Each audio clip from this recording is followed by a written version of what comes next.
Yeah, man. So we're back live here on Noonish, man. We had the Texas blackout hit us, man. It is real. The snowmageddon, as my boy Snowmageddon.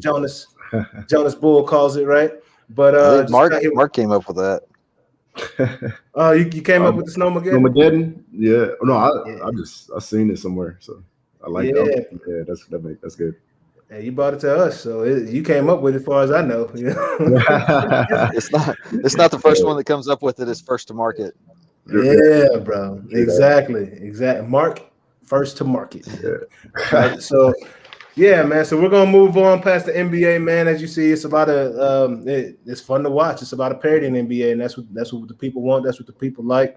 Mark said Phoenix has got a good squad, I think, man. Portland, and it's a lot of good teams balling right now. But moving on, man, we're gonna move on to the MLB. I know Bobby. I'm sure you got quite some insight on this subject here, man. And what the heck is going on with these contracts in the MLB, man? They're just not treating free agents like they used to. Right? No, Even like yeah, that's what we kind of years stated ago. on. That's what we kind of were touching on prior to the power outage. But yeah, I just think what we had discussed as far as just kind of where everybody's moving as far as the analytical part and being paid off of what they're projecting you to do as you get older, opposed to locking these guys into contracts and then say the last 3-4 years of the contract they don't produce, and then you just spending millions for a dead player pretty much. Yeah, Pujols is a good example of that, right? He got paid for, what that 10-year, like $400 million deal he got back in the day, or $300 million, however much it was. Yeah, but you kind of, the way I've always looked at it is like, people are paying to come see those players. They're not, Yeah. you know what I mean? They're spending money at the stadiums, buying those $10 beers, spending hundreds of dollars for those uniforms. Yeah. And if you don't think they're making more than double what they're paying or triple what they're paying those guys, you got to be out of your mind. That's just not. Oh, yeah. That's just not, especially for guys like Griffey and Pujols and all these Hall of Famers. So I think the players union does a good job of protecting the players. I think Major League Baseball has the best union in the whole world. So I think from that standpoint, I think they're well taken care of. But yeah, I just think the analytic part of trying to project, something out in the ether from a monetary purpose is just kind of asinine to me. But that's my opinion. Yeah, no, I agree, man. But it's just crazy. Like, the free agent spending is the lowest it's been since 2009, and it's less than half of what it was last year, right?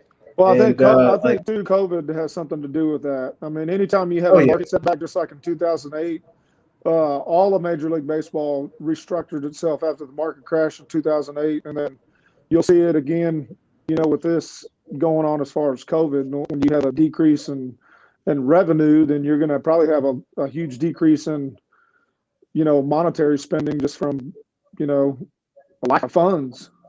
Yeah, and from a business standpoint, that's just not very. I just don't think that'd be very smart as well. Does that have a lot to do with the major leagues not being a worldwide attractive sport like soccer or basketball? Because Messi just signed a 4-year, $672 million deal, bro. Well, and he's making $118 million a year, and that's just, in comparison. This offseason, Trevor Bauer signed that 3-year, $102 million deal, and every year it's a player. He has a player option to leave every year, right? Yeah. So, that's not nearly. Yeah, I think it. I mean, baseball is America's pastime. So I don't know. I mean, I think you go to Japan, the Asian countries, but once you get to Europe, there's not a whole lot of baseball stuff. Yeah. So I mean, I know that they're trying to grow it just like they're trying to do with football, but I mean, you're trying to compete with soccer over there, which is just never going to happen. So you know what I mean? I just don't think it'll ever get to that standpoint, but. I'm sorry if you can't function off of 3 years, $102 million. That's a problem. There's something wrong with you, man. Yeah, but I mean, look, like even people around you. Yeah, but I mean, Mike Trout. Just 2019, and Mike Trout, my guy Garrett Cole, and Strasburg. They've got these long-term, massive contracts. $426 million with Mike Trout. $326 million with Garrett Cole, and then $275 million with Strasburg. I know Strasburg's is 7 years, but still, that's almost double the amount. That is more than double the 3 years that they signed Trevor Bauer for. Is that? I guess that goes along with that commitment you were talking about, and not banking on those guys in the later years of the contracts, right? Well, that, and I think Garrett Cole is a different. Garrett Cole and I think Strasburg are more power pitchers than they are like Trevor Bauer. I mean, Trevor Bauer's bounced around a few teams. Garrett, I think, has been with 3 teams. Yeah, but he's been great. Strasburg, That's one of them, man. Yeah, I just think they're in a different genre than Trevor Bauer is. Trevor Bauer's a low 90s guy, maybe running up to 94, 95 now. But I mean, Strasburg and Cole are high 90s guys. Yeah, I just think big boys. They're just in a different, I think, market genre than those 2 guys are, which I think is fair. And 3 years, $102 million, and maybe if get some of that money deferred like Darryl Strawberry. Y'all know his deal? No, I'm sorry, not Darryl Strawberry. No. Bobby Bonilla. Bobby Bonilla. Deferred all that money. Yeah, paid $1 million every day. I mean, every year. Yep, Bobby Bonilla day, man. With interest on that. Bro. But I mean, that's you'll get crazy. some of that. You'll get some of that money deferred on the back end, I think, in some of these contracts where you can free up. But I just don't. I mean, the way the analytic part is evaluating players is just, I just think, is just lunacy. I mean, that even goes into the scouting world of like how they're trying to, evaluate players. You know what I mean? It's just you can have substitute a players what they can do on the field for the grit and what type of will they have as far as like if they do something and then wanting to go make a play. You can't substitute that type of. You can't put a number on somebody's grit. You know what I mean? Yeah. Right. That's what we were talking about with Matt Kemp a couple weeks ago, man. Like there's the analytics and then there's the human element that you can't account for in these numbers, 100%. right? So, and that one of the things a that lot of these happen. Sorry, man. I'm listening to the you. Zoom life. One of the things that you see happen with when you start applying analytics to people, especially when you're looking at things, at these super specific attributes, like if you're only looking at batting average, you're only looking at RBI, you miss, like you apply that label to somebody, or you apply that number to somebody, and then that instantly becomes their max. Like they just mentally become unable to break that, what should have been maybe an average. You like create this psychological wall. Yeah, there's exceptions to that, but like it tends to, when you put a number on somebody, they tend to say, okay, well, that's the expectation. That's what I'm going to do. So I mean, I definitely think you're right in the sense that putting those, injudiciously using those analytics it overlooks the grit, it overlooks the heart, it overlooks the fact that people can rise to occasions and do things that are way beyond what their numbers say they're capable of doing, or crumble, or vice versa. They can be in a situation like we saw a couple of weeks ago, where on paper a team that should be able to do amazing stuff just can't make it work because it just didn't gel. Talking about those Kansas City Chiefs, huh? I mean, I didn't put any names out there, but that 500 million. But if the analytics fit, that's definitely based off projection, dog. And he's worth it to me. Still, even with that loss, I think there's going to be a lot of growth that comes, right? Whether it's the team getting better or him going back to the drawing board and figuring out ways that he can get better. I don't really know how Pat Mahomes could get any better at this point, right? He played a heck of a game. That's that Tech boy we brought up a little while ago, Bobby. But yeah, man, Pat Mahomes, he played a heck of a game. But in baseball, it's a little different, man. Because there are some. I don't think enough credit was given to Tampa Bay, just how well they did it. I mean, good job shutting down one of the best offense in the NFL. I mean, those guys. You watch that game, that secondary, they had nothing in that secondary. Yeah. So any adjustments they made, I mean, you got to give kudos to what Tampa Bay did to them. I know this is kind of off topic, but Kansas City it's always on secondary, man. Yeah, man. That defense was playing as one unit, bro. And it's hard to be the defense that's moving and grooving and communicating like that, dog. Yeah, 100%. Well, it's not hard to get after a quarterback who has 3 missing O-linemen. Yeah, that's true too. And Very true. Very true. That's the easiest game. That makes the defense look amazing. No, you're right about that. That's the easiest game of Red Rover those guys will ever play, bro. Like, come on now. They got the 3 big kids not on the school line right now, you know. Yeah. But yeah, bro. Like just even going back to that free agent conversation, bro. It's some like very good free agents out there right now, man. Starting with I got Matt Kemp and then Jackie Bradley Jr., man, Mitch Moreland, Kenshu Chu. You know, going to that pitching side, we got Cole Hamels and Rick Porcello, and man, it's just some big names. Yasiel Puig is still out there as a free agent, man, and it's all in effect from these analytics and things like that. And actually, you know, these teams just are not wanting to spend that money right now, bro. Right? Maybe due to the whole COVID situation, but that's been a trend that's been going on for a while now. It's been going on for a while, right? I remember seeing what's my guy played with the Phillies back in the day, the big tall dude, bro, hit bombs. Jason Worth, bro. I saw him hit the men's league bomb. I was like, why is he in the men's league right now? You know what I'm saying? And then even my guy from Baltimore signing with Japan this year, right? Adam Jones. He's signed a 3-year contract in Japan, man. That's just insane to me, right?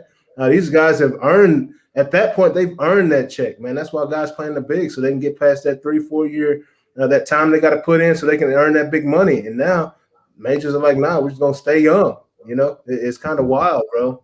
It's like, what is the incentive at this point?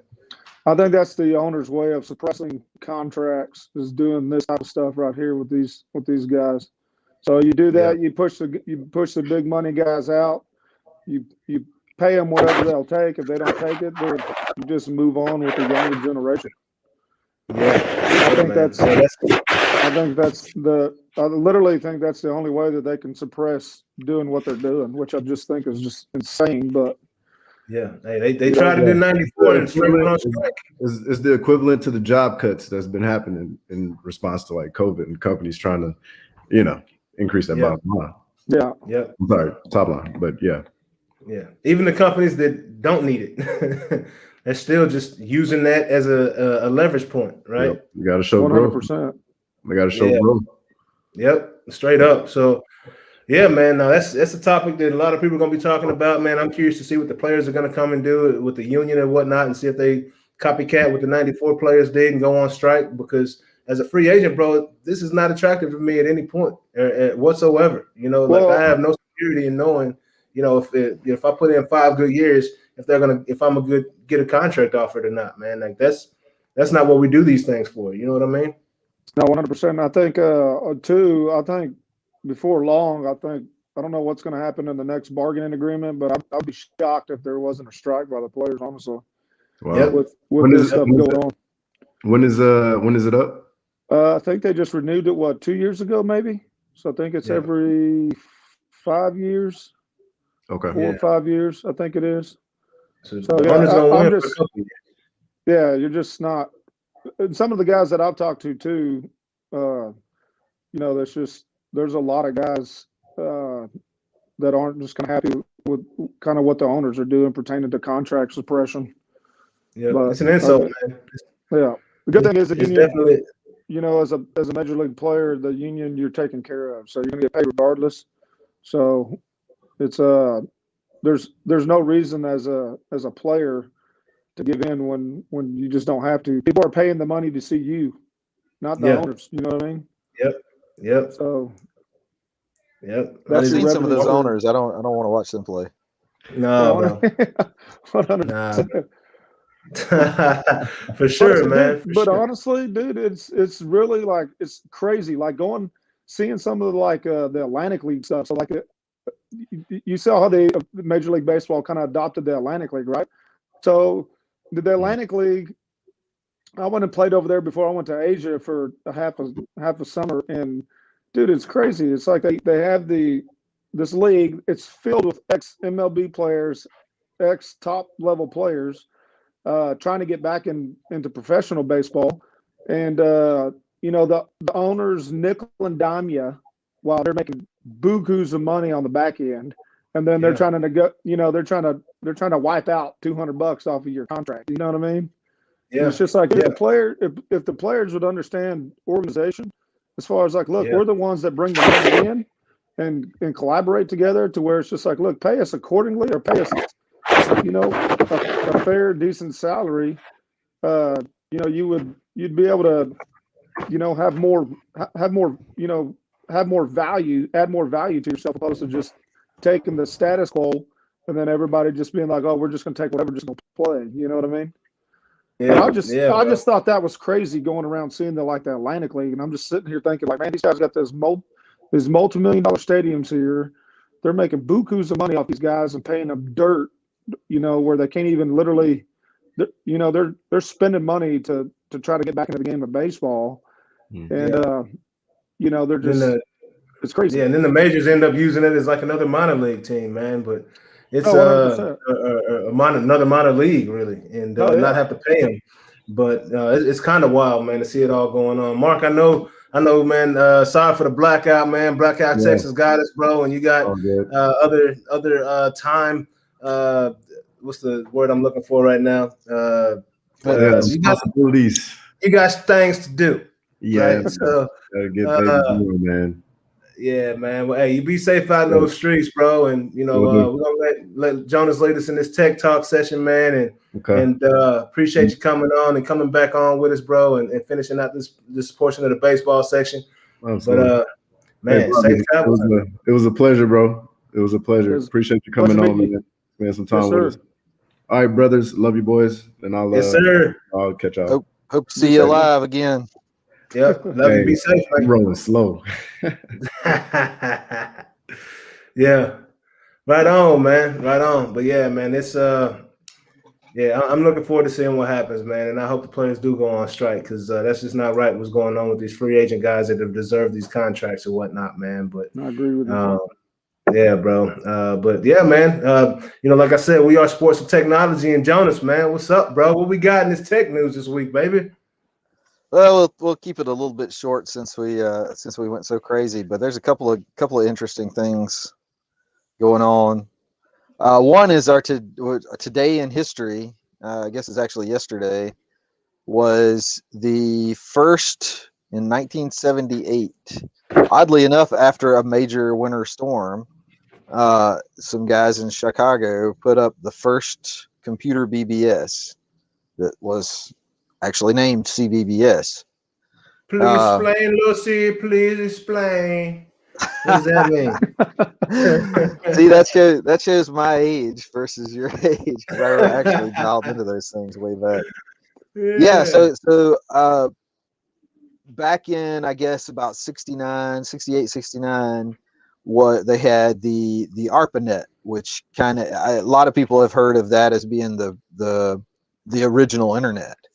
And that's true, but the way that we use the internet now, in terms of like social media and web pages and stuff like that, did not originate with ARPANET. That was more like that old school command line stuff where people were typing letters and stuff back and forth, right? Yeah. So what became more like what we're used to seeing now with sort of social interactions, and you could post something and you could put a file up there. That started with the BBS thing that happened in the late 70s and on through the 80s for a pretty good while. Nice. And so these guys, so that's sort of the importance of this in terms of the history of the internet, is we would not have, or we may not have, the same formats of things. We may not see things the same way and think about the interactions the same way, except for these couple of dudes that were locked in Chicago because of a winter storm. Hey, what's gonna come out of this winter storm, Jonas? Right. Yeah. So what's a couple of guys in a basement doing today that's going to be changing the world 10 or 20 years from now? Yeah, man, that's nuts. That's pretty cool. Yeah, it's pretty crazy. Yeah, pretty crazy. So yeah, that's something to if you want to look into what the timeline of the internet is. It goes back to like the 60s and 70s. Bro, when I hear people talking about, and I heard you mentioned it, like internet in like the 80s, right? Like that stuff there is just like crazy to me, right? Because I know we didn't. AOL was the first thing I knew about, and chat rooms and stuff, right? Well, and that's true. That's what CompuServe was actually the first. Well, one of the first real dial-up internet organizations, and that was a big deal back in the days. That was when you'd have like this big Hawken Hayes modem that would sit, on or under your table or something, had all these blinky lights on it, and you dial it up, and so a page of text. So we think about like if your video that we're seeing now is kind of laggy, that we haven't got a problem with that, but this was back in the days when a page of text would scroll across the screen like one line at a time. Yeah. Wow. See, like man, it was slow. When I got in, it was slow, and I was catching viruses from Napster, burning CDs. That's right. Straight up, bro. That was my first exposure to the internet. AOL and Napster, dog. That's all I cared about. Burning CDs. Burning CDs. Yeah, like AOL probably did more to create a CD market than anybody. They put out hundreds and thousands of these things. Yeah, usually bro. like to the same people too. Get the same ones over and over again. Yep. No, that's funny right there, bro. And AOL Instant Messenger. Yeah, what else you got for us though, Jay? I know it's some craziness going on. We got to introduce some other time. We got to introduce Bobby to the oh my gosh, what's the device for the men? What is it? There's okay. Well, we can tie that in. So there's a men's chastity belt. So there's a thing that you can lock up or I guess you wouldn't do it. It would be like your whoever can lock up your junk, and it's run. It's locked. Yeah, it's locked over the internet on a smart device. And nobody thought that this might be a problem. Yeah. And sure enough, so some people like we saw this way back in the early episodes. We said something about that this was a terrible idea. Horrible idea. Sure enough, a few weeks later, sure enough, somebody's thing got locked.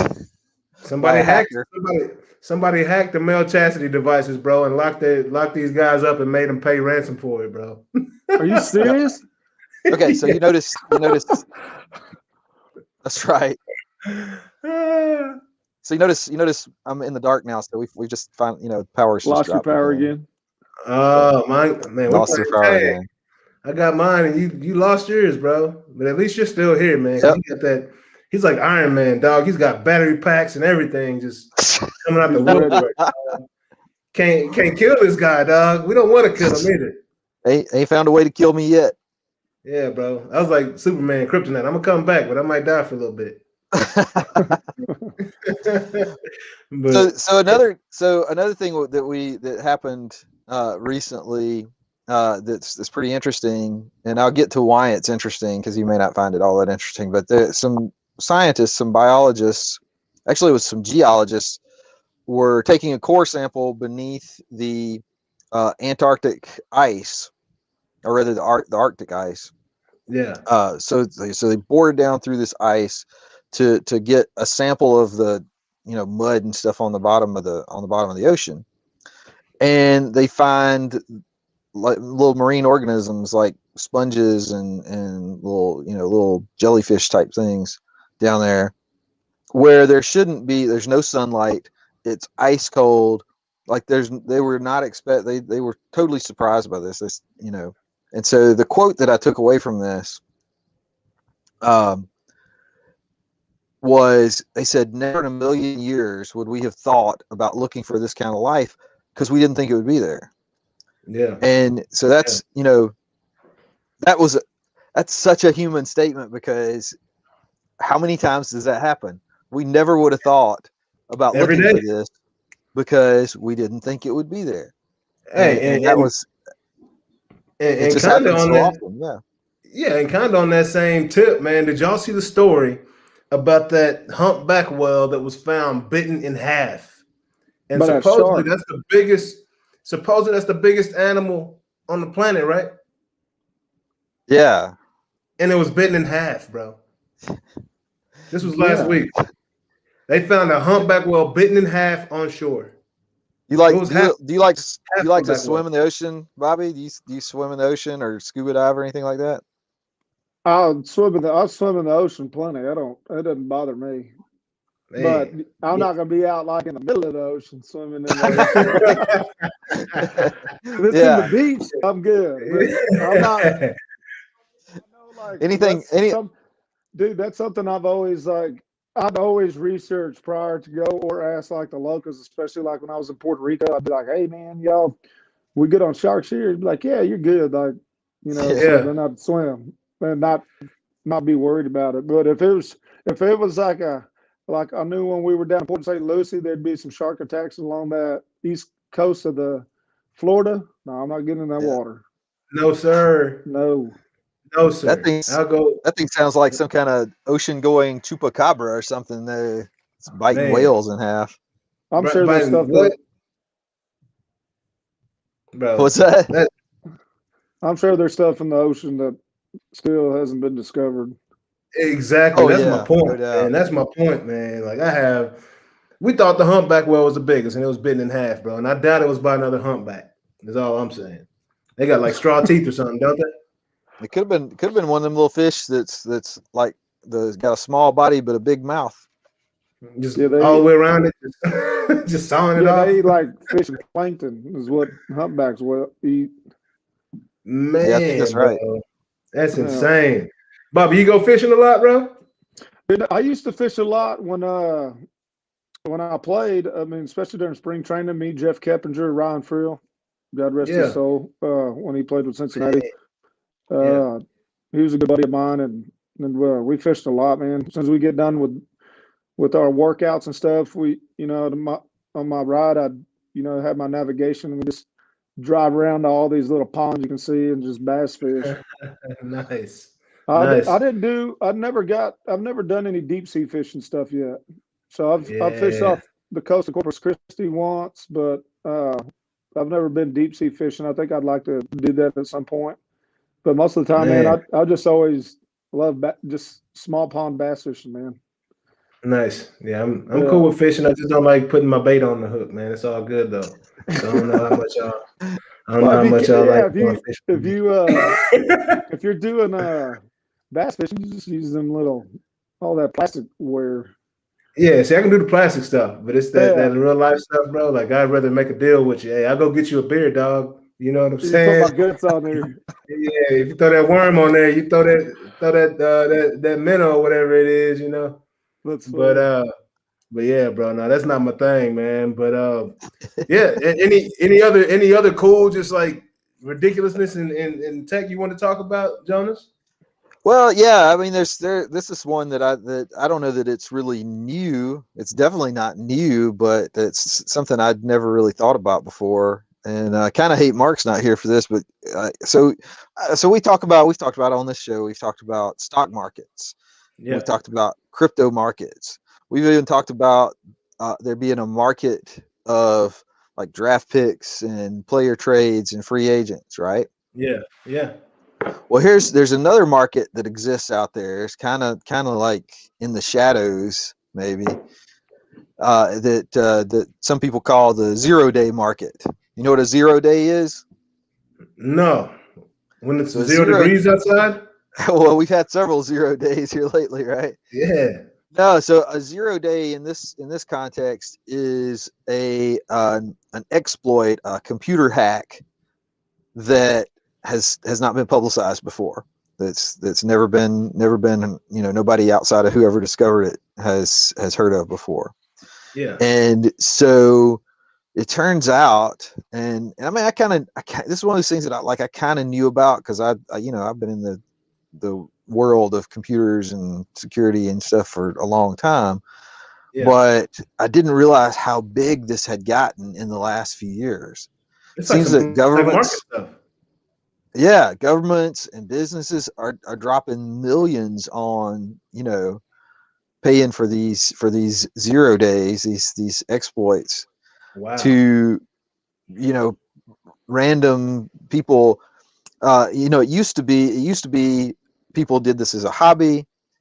Then there were security companies that were started, and a lot of them, to be fair, were very legitimate threat intelligence companies, they call them now, who were, very patriotic in many cases. But when the Soviet Union started falling apart, and now there was all these people who had started training on these things, and a lot of them had intelligence training, and a lot of them were connected with like the mafia and whatnot. And those people suddenly became free agents and needed income, as we all do. And next thing you know, there's, it's not just legit companies doing research and funneling the stuff to, back to the company that made the software or to the government for spy purposes, which I have, some ethical issues around anyway. Yeah. But beyond just that, now we've got these, it's just gone from being kind of a little bit Wild West to just completely loco, because there's people everywhere who are doing this, and everything's for sale. Right. And they're selling it to not just the US government, and not just, major like Western governments that we would be friendly with, but they're selling it to, to their own government, which may be, maybe Russia, maybe China, maybe North Korea, but they're also just selling it to the highest bidder. So when we're seeing some of these things, like we talked about the issue where somebody had hacked into the water maintenance system in Florida. I mean, I don't know what the circumstances that were, obviously, because they're keeping a lid on that. But I mean, that type of situation could very well be the result of somebody saying, paying some money to get, to get one of these 0 days and bop into some critical piece of infrastructure. I mean, right now, if there's a computer system, and there is, that's controlling the power systems, now would be a terrible time for somebody to get in and interfere with that, because there's enough problems already. Now, I happen to know that, for people who are worried about that right now, I happen to know firsthand that those systems, at least in a couple of states that are potentially affected by this stuff, are much more secure than, it takes a lot to get into this, especially the critical pieces, but still, the potential is there, and this has gone from being something where people would play around with these things, and it was kind of fun, and and you could kind of give the finger to Microsoft a little bit and say, hey, you guys charge so much for Windows, and we found this bug and stuff like that. Bro, I mean, it's serious. It's not just serious business. It's serious. Like it's a business model for some people. It's a business model, but it's a business model of it's not really, I don't want to call it violence, but it's is it not violence if you could potentially hurt or kill somebody? I mean, kind of is. It's horrible, bro. I mean, we're so dependent on this stuff. Yeah, it's a back channel, bro. It's a back channel to some very critical information. Yeah, exactly. Right? And things that are supposed to be secret right. That's scary, bro.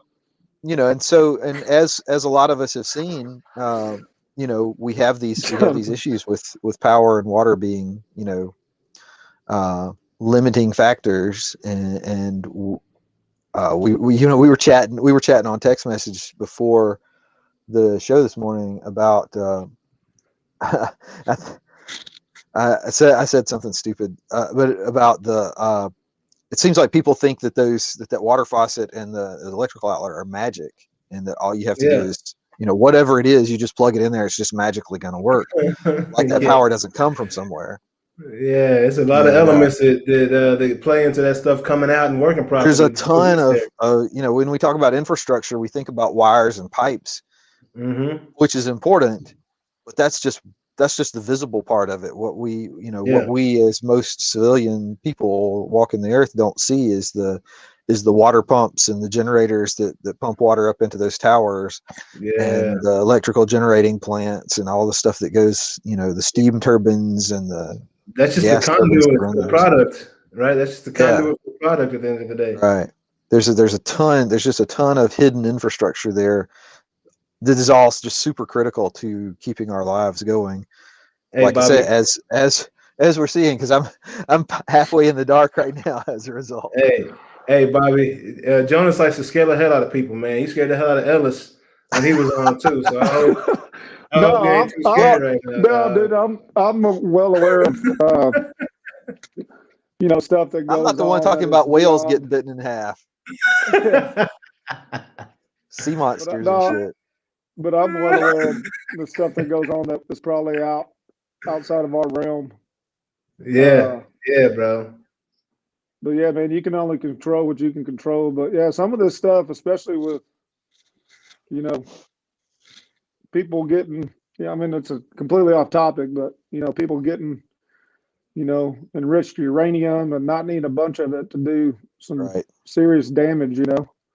Yeah. And I think people think, like, you know, United States is, you know, got to worry about somebody launching a missile at us. Like, we need to be worried about something that can fit in a suitcase.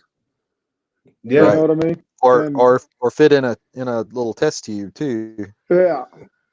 Yeah, or something that can fit in a room that can hack a computer and tap into something. Yeah. We don't know about, right? Yeah. And so I said I kind of. Yeah. Right. Yeah, I kind of talked a little bit ahead of myself, I guess, a while ago. I have some problems with the way that certain elements of the government want to use our intelligence capabilities. Yeah. That being said, the work that our United States intelligence community does, like, you don't want to know how much stuff that they prevent. No. You know, and I'm not saying that I do know, but I did used to have some contact there long years ago, and it was bad enough then. So if you think about how easy some of this stuff is to accomplish, you know, in theory, like, just think about how much work and how much effort and how much, you know, how many people are putting their lives on the line to prevent that stuff from ever getting to your awareness. There he is. What's up, man? We can start the show now. Yeah, man. Hey, we'll hit you with that Mario Winans, man. That I don't want to know, man. I don't want to know. Yeah, I don't want to know, dog. Right. Some things I just do not want to know, bro. You know, but my young buck just came back in the building, and my lady's retrieving him now. So, yeah. Now we all good. Let me close this door again. But no, man. That was I guess we can conclude with that, man. You know. We running amok right now, but we're running amok.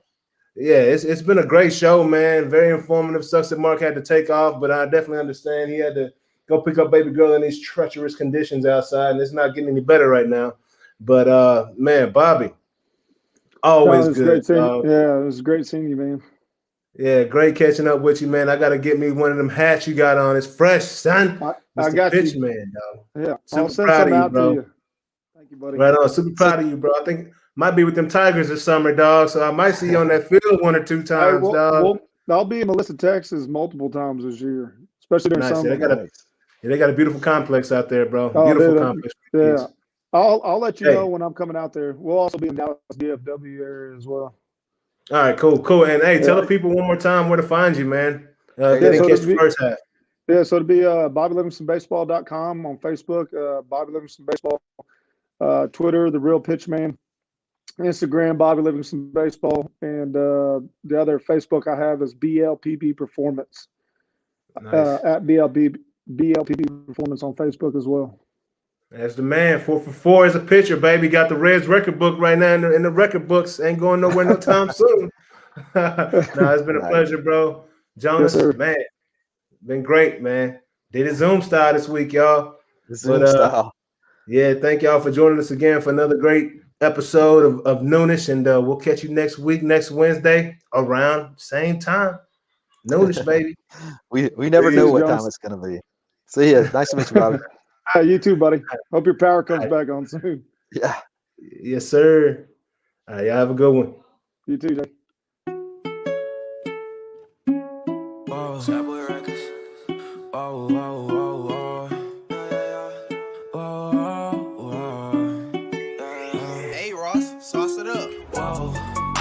I've been feeling the love, I've been feeling the vibe. I hope they can feel all the passion I put in it, and you see it in my eyes. Yeah, I'm coming up, you see the rise. So come out and play, I don't see the need to hide. I feel like I'm the last man standing. 4, 5